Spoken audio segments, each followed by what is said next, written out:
All right, wow, and welcome. I should say, I usually say welcome back to the world is storytelling, but this is a special season. This is the Camino is storytelling.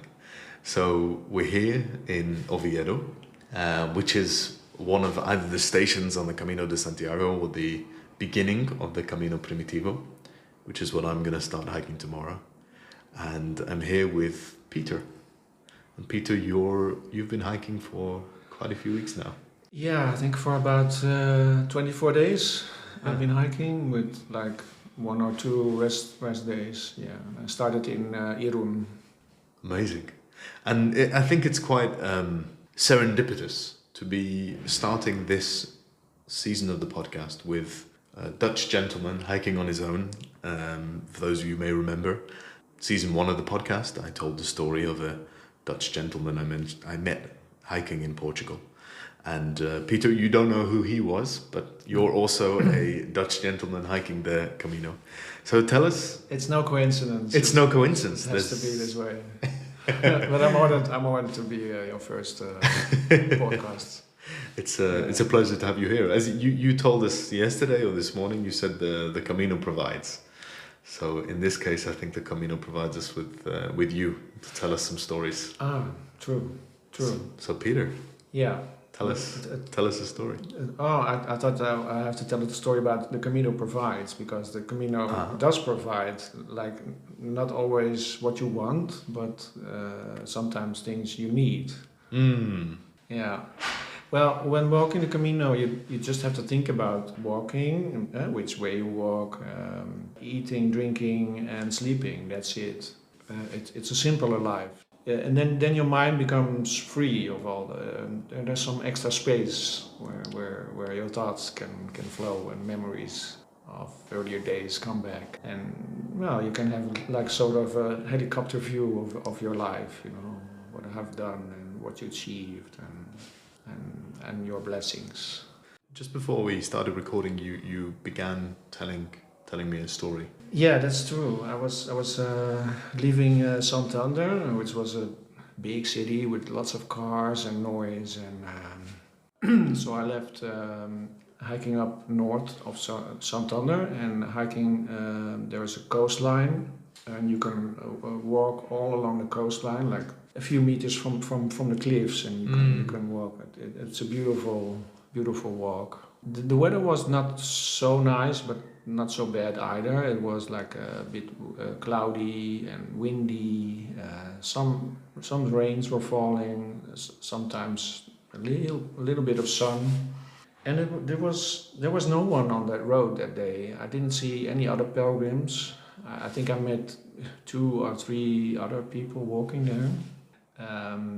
When I was halfway down the path, I came across an island, and the island was called Isla de la Virgen del Mar, and there was a church on it, which was obviously built for the Virgin of the Sea, and the legend says she was floating around on a rock and came to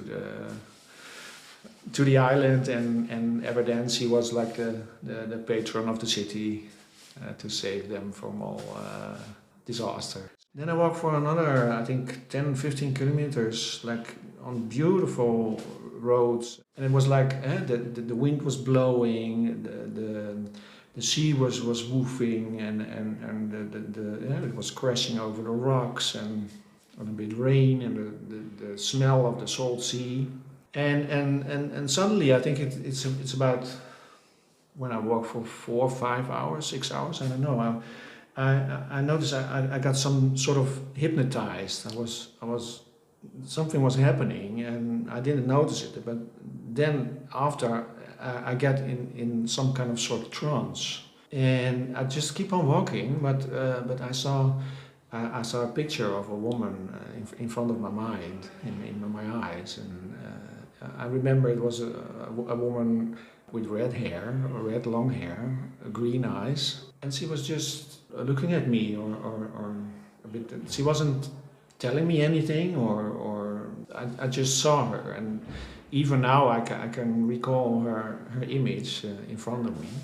That was really weird.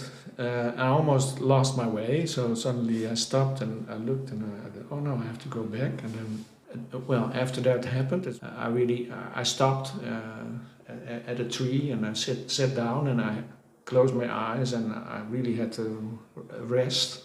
Also because of the walking, but also of the experience I had. And then I think I rest for about 30 minutes with my eyes closed. And then after I was up again, I felt like sort of completely empty, not in a good way. You know, there was no like, but you had a sort of a meditation or something, and your mind is also quiet, like the sea, and sort of feeling of quiet, but also speechless, like there was nothing more to say. Talking about being hypnotized along the way, what hypnotized you, or what brought you to do the Camino? Currently, I'm in a quest of changing my job.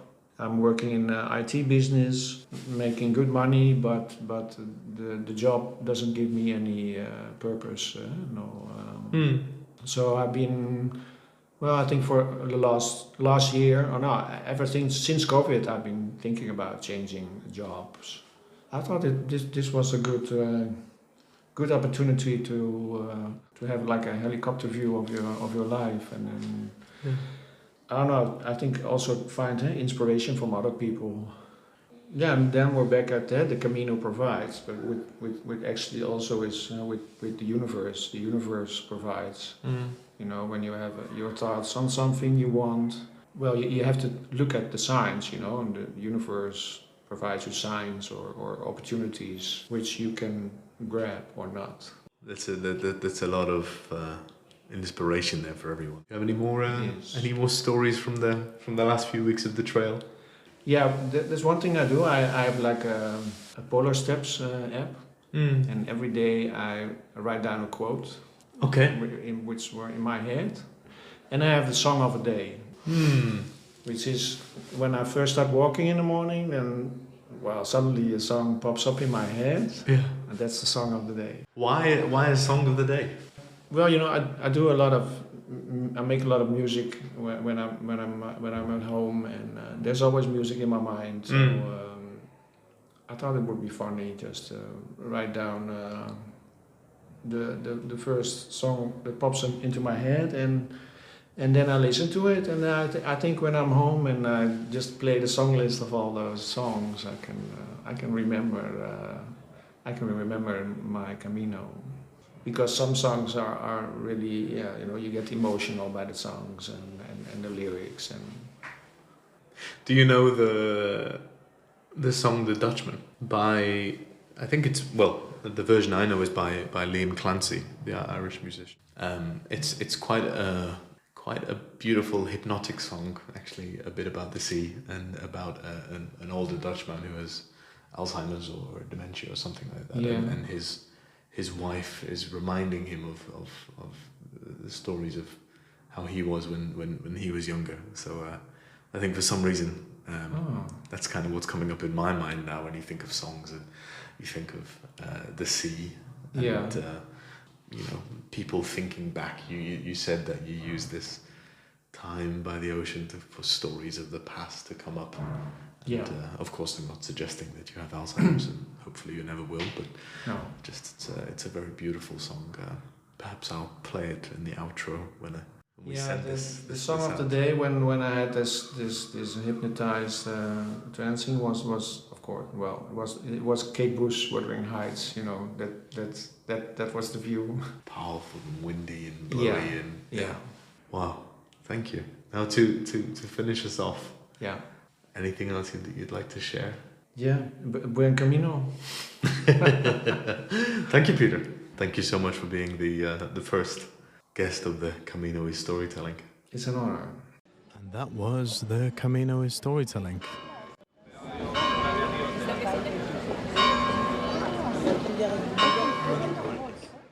As I sit here by the Cathedral of Oviedo, where 3 weeks ago I started this amazing journey, I just want to thank you all.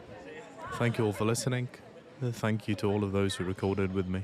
And thank you to everyone that made this journey something phenomenal. To support the world of storytelling, subscribe, follow, buy the book, buy us a coffee. Be in touch with all your feedback, ideas and thoughts. It's always wonderful to hear from you. Thank you so much again and have a wonderful, wonderful day.